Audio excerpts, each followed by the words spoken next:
MCQ करने जा रहे हैं। क्लास 10 का साइंस है आपका। दोस्तों हम लोगों ने बीपीएससी टीआरई एंड और 70 बीपीएससी के लिए एमसीक्यू सीरीज़ को स्टार्ट किया है। हम लोगों ने क्लास 10 से पहले स्टार्ट किया है। क्लास 10 में चैप्टर 1 से लेकर 14 तक जितने भी एमसीक्यू दिए हुए हैं सारे एमसीक्यू हम लोग सॉल्व कर लेंगे, फिर क्लास 10 करेंगे और इस तरीके से हम लोग अप टू क्लास 6 तक एमसीक्यू जितने भी एमसीक्यू है सबको सॉल्व कर लिए। बहुत ही इंपॉर्टेंट है, डायरेक्ट क्वेश्चन पूछता है आपका, कभी कभी बीपीएससी में पूछता है और टीआरई जो बीपीएससी टीआरई उसमें भी पूछता है। आप प्रीवियस क्वेश्चन को आप मिलाकर देख सकते हैं। ये आपका चैप्टर 1 का एमसीक्यू है। जो पहला क्वेश्चन है आपका कि कुछ ऑफ द फॉलोइंग स्टेटमेंट और the reactions below are incorrect. यहाँ पर रिएक्शन दिया हुआ, आप कौन सा स्टेटमेंट इनकरेक्ट आपको बताना है। तो ये आपका रिएक्शन है, लीड ऑक्साइड का कार्बन के साथ रिएक्शन दिया गया है। तो आप बताना कि ऑप्शन ए में क्या lead is getting reduce, B में क्या carbon dioxide is getting oxidised, C में क्या carbon is getting oxidised and D में क्या आपका lead oxide is getting reduced. तो कौन सा इनकरेक्ट आपको बताना है। देखिए लीड इज गेटिंग रिड्यूस ये तो बिल्कुल ही करेक्ट नहीं है, तो ये तो आपका इनकरेक्ट हो गया। And carbon dioxide is getting oxidize ये भी इनकरेक्ट है। कार्बन इज गेटिंग ऑक्सीडाइज ये सही है। And lead oxide is getting reduced ये भी सही है। तो ऑप्शन आपका ए एंड बी होना चाहिए। यानी कौन सा सही आंसर आपका, इसका सही आंसर होगा option number 1 A and B.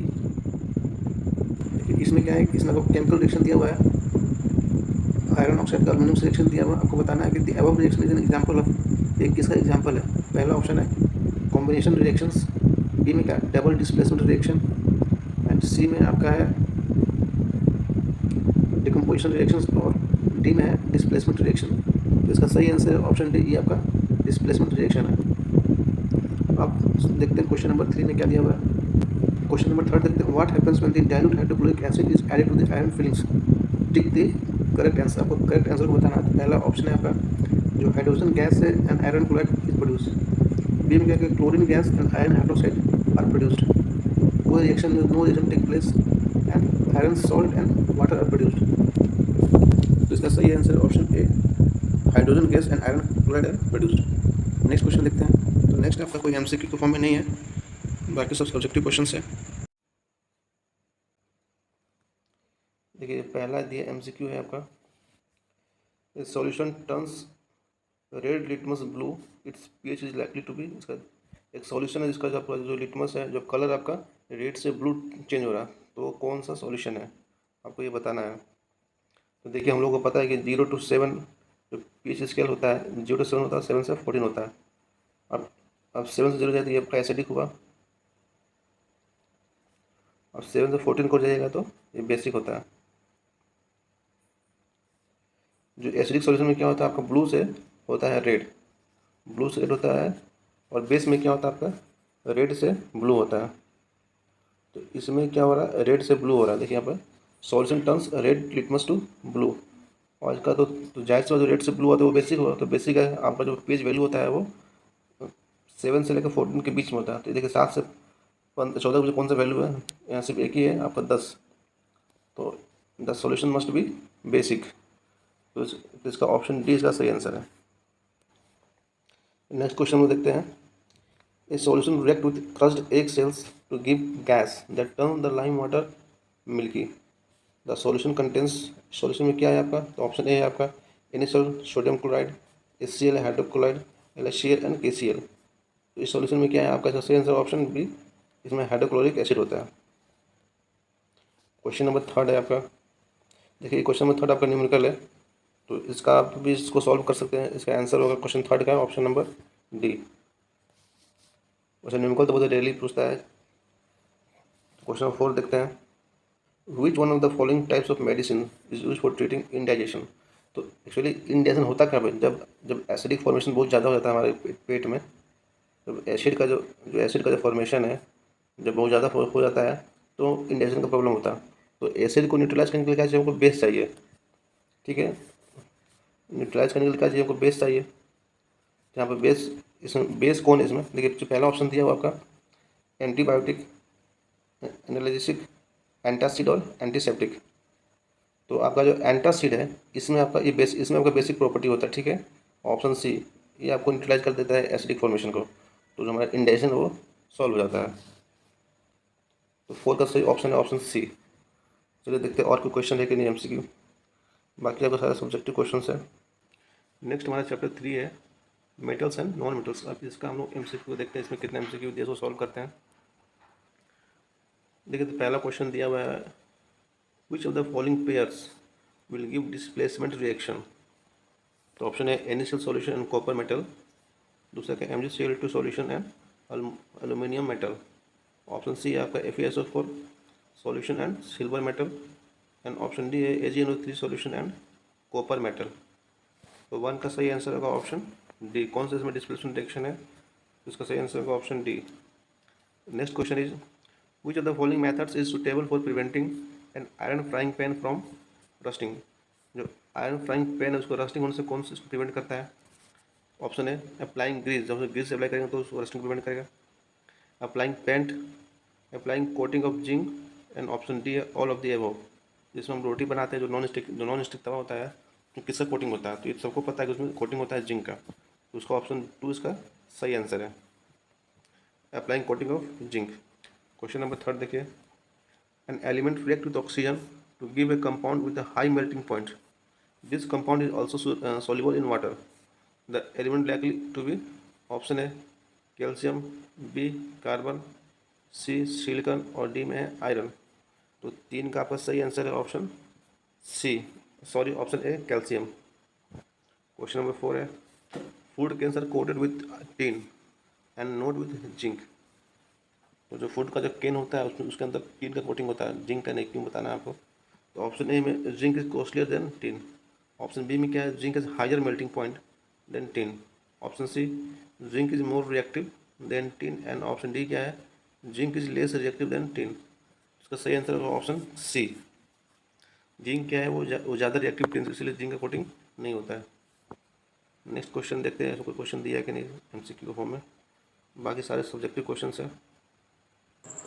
देखो मैं फिर कर दिया, क्लास 10 का NCERT है, चैप्टर नंबर 4 है कार्बन एंड इट्स कंपाउंड।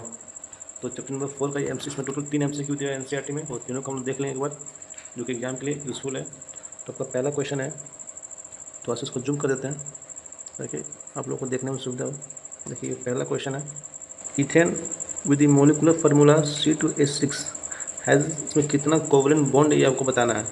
तो पहला ऑप्शन है इसमें 6 कोवलेंट बॉन्ड है, बी में 7, सी में 8 कोवलेंट बॉन्ड और डी में 9 कोवलेंट बॉन्ड। तो इथेन में आपका बेसिकली 7 कोवलेंट बॉन्ड होता है, so option B is the right answer. Let's see the second question, butanone is a 4 carbon compound with the functional group. तो इसका फंक्शनल ग्रुप, इसमें कौन सा फंक्शनल ग्रुप होगा ये आपको बताना है ब्यूटेनॉन में। ऑप्शन ए आपका है कार्बोक्सिलिक एसिड, बी में एल्डिहाइड है, सी में कीटोन है और डी में अल्कोहल है। तो the right answer is option C ketone, ketone इसका सही आंसर है। अब क्वेश्चन नंबर 4 है आपका, सॉरी क्वेश्चन नंबर 3 है,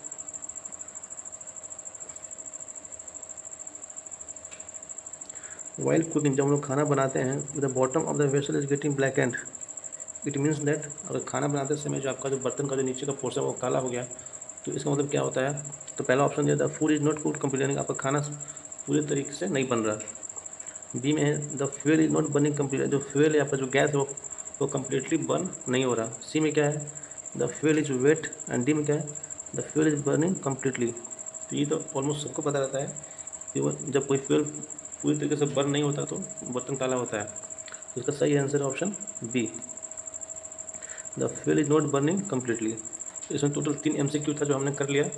मिलते हैं आपसे अगले वीडियो में कुछ दूसरे चैप्टर के MCQ के साथ। बाय बाय, एंड आपको वीडियो पसंद आए तो लाइक से सब्सक्राइब जरूर कीजिएगा।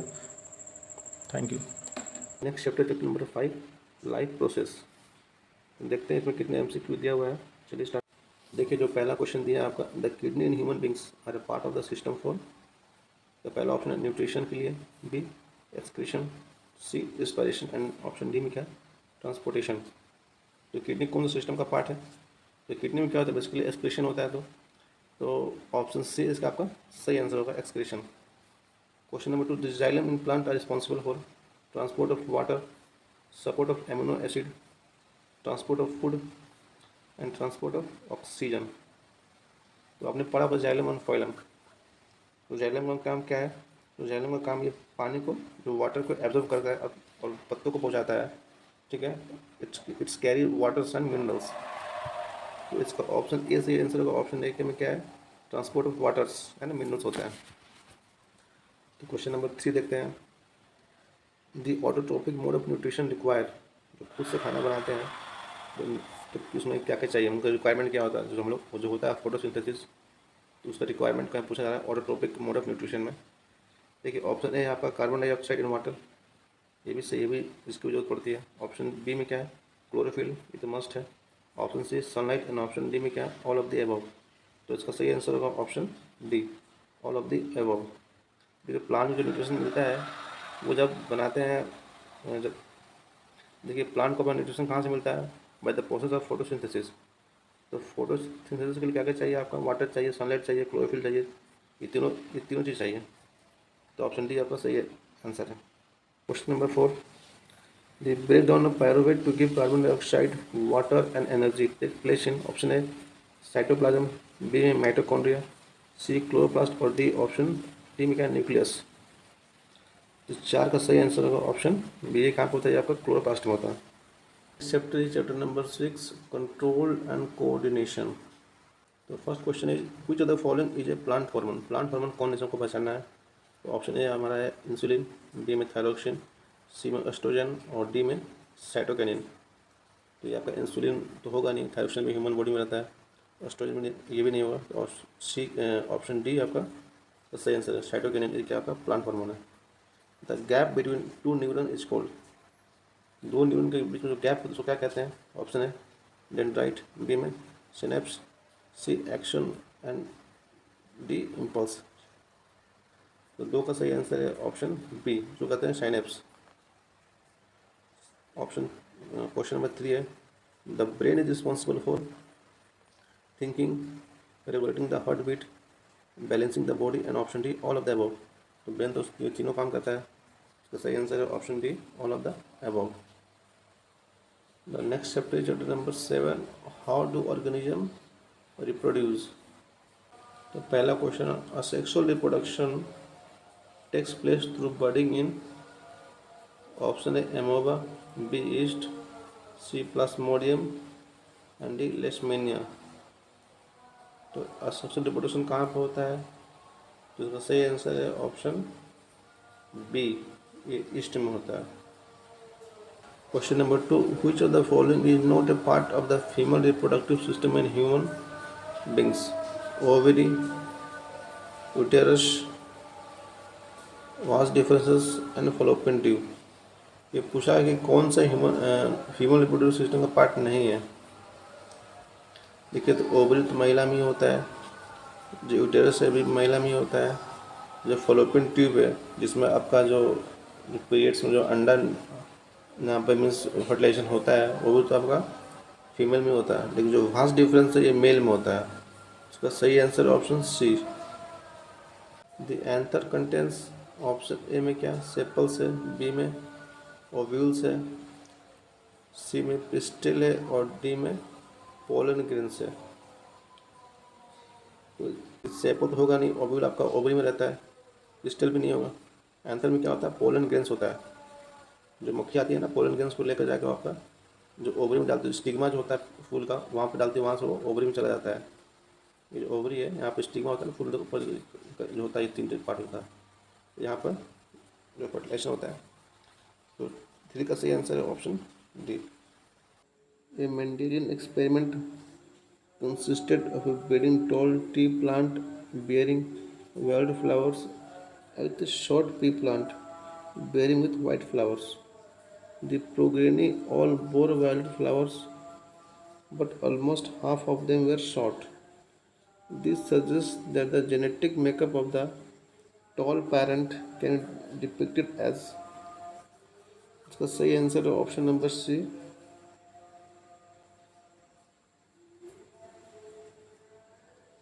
चैप्टर है चैप्टर नंबर 10 है आपका, the human eye and the colourful world. तो पहला क्वेश्चन है कि आपका the human eye can focus on object at different distance by adjusting the focal length of the eye lens, this is due to. Option है presbyopia, B में accommodation, C near sightedness and D में far sightedness. देखिए यहाँ पे adjustment का बात हो रहा, तो आपका जो प्रेस बायोपिया ये तो होगा नहीं, ये तो डिजीज हो गया, चाहे नियर साइटेडनेस या फार साइटेडनेस, तो ये तो सब, तो ये तो डिफेक्ट हो गया, डिफिशेंसी हो गया। तो ऑप्शन बी इसका सही आंसर होगा, ठीक है। एकोमोडेशन के कारण वो एडजस्ट कर लेता है। Question number 2, the human I form the image of an object on at its. Object का जो इमेज कहाँ बनता है हमारे आंखों में? ऑप्शन है कॉर्निया में, B iris, C pupil and D retina. तो दो का सही आंसर होगा ऑप्शन डी, कहाँ बनता है? रेटिना में बनता है। Question number 3, the least distance of a distant vision for a young adult with normal vision क्या है? 25 मीटर है, 2.5 सेंटीमीटर है, ऑप्शन सी 25 सेंटीमीटर और ऑप्शन डी 2.5 मीटर। इसका सही आंसर इस सबको पता है, option C 25 centimetre. Question number 4, the change in focal length of an eye lens is caused by the action of the action है प्यूपिल, B retina, C ciliary muscles and option D iris. तो 4 का सही answer है option C ciliary muscles. Chapter is electricity. अब इसके MCQ, a piece of wire of resistance R is cut into 5 equal parts. These parts are then connected in parallel. If the equivalent resistance of this combination is R dash, then the ratio of R by R dash is answer option दोस्तों इसका 1 का D होगा 25। जो rationing का जो formula है ना, R equivalent is equal to R1 plus 1 by R2 1/R3। तो ये जो फॉर्मूला है पैरेलल रेजिस्टेंस का, इसको अप्लाई करके आप बना सकते हैं। सो ये क्वेश्चन बन जाएगा। तो next, which of the following terms does not represent the electrical power in a circuit? Option है I square R B R square B, C V I और D V by V square by R. एक तो सबको पता है कि एक पहला फॉर्मूला होता है P equal to V I, दूसरा होता है P equal to I square R, और जब एक ओम्स लॉ के अकॉर्डिंग क्या होता है V equal to I R. जब हम आई के वैल्यू इसमें पुट करेंगे ना, इस फॉर्मूले में P इक्वल टू वी आई में, V इंटू आई की जगह वी बाई आर आएगा, वी बाई आर आया, ये आपको गया वी स्क्वायर बाई आर। तो ये फार्मूला भी मिल गया, ठीक है। यानी कि इसका सही आंसर होगा ऑप्शन बी, ये फार्मूला पावर का नहीं, I R square. The right answer is option B, I R square, ठीक है। क्वेश्चन नंबर 3 देखते हैं।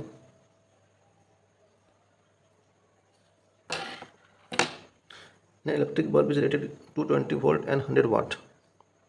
When it is operated on 110 volt, the power consumed will be, ये न्यूमेरिकल है, इसको भी सॉल्व कर लीजिएगा। तो इसका सही आंसर है ऑप्शन 3 का D 25 watt. Question number 4, two connecting wire of same material and of equal length and equal diameters are first connected in series and then parallel in a circuit across the same potential difference. The ratio of heat produced in the series and parallel combination would be, तो ये भी numerical problem है। तो इसका सही answer option 4 का, option number C 1:4। Chapter 12 magnetic effect of electric current. देखिए पहला क्वेश्चन, which of the following correctly describe the magnetic field near a long straight wire? Option A में क्या है, the field consist of straight lines perpendicular to the wire, B में the field consist of straight line parallel to the wire, C में the field consist of radial lines originating from the wire, और option D में the field consist of concentric lines centre to the wire. तो सबको पता है जो magnet होता है ना, ये होता है नॉर्थ पोल, ये होता है साउथ पोल। तो यहाँ से जो लाइन निकलता है कॉन्सेंट्रिक सर्कल का बनता ही है। इसका ऑप्शन डी सही आंसर होगा। At the time of short circuit the current in the circuit is reduce substantially, does not change, increase heavily and very continuously. जब भी होता है शॉर्ट सर्किट का करंट जो होता है बहुत हाई होता है। तो ऑप्शन सी इसका सही आंसर है, increase heavily. The next one is our environment. Let's see the MCQ of this chapter. This is the last chapter, guys. Which of the following contain only biodegradable items. Option है grass, flowers and leather. B में क्या है, grass है, would है and plastic है। सी में fruit pills, cake and lemon juice, lime juice. D में cake है, वुड है और ग्रास है। तो ऑप्शन ए को चेक करते हैं। ग्रास तो बायोडिग्रेडेबल है, फ्लावर भी है और लेदर भी है, ठीक है, यानी ए हो सकता है। बी में ग्रास भी है, वुड भी, लेकिन प्लास्टिक नहीं है, यानी कि बी नहीं होगा, ठीक है। सी चेक करते हैं। फ्रूट्स भी, यानी कि जो फल का जो छिलका होता है, केक भी है और लाइम जूस, यानी तीनों भी, ये भी सभी हो सकता है। और डी में क्या है, केक, हाँ केक भी बायोडिग्रेडेबल है, वुड भी और ग्रास भी, यानी कि इसका 3 ऑप्शन सही लग रहा है। ऑप्शन 2 को छोड़कर, यानी कि ऑप्शन ए, सी और डी, ये तीनों इसका आंसर हो सकता है। ऑप्शन ए भी है, सी भी और डी भी है, ठीक है। अब क्वेश्चन नंबर 2 पे आते हैं।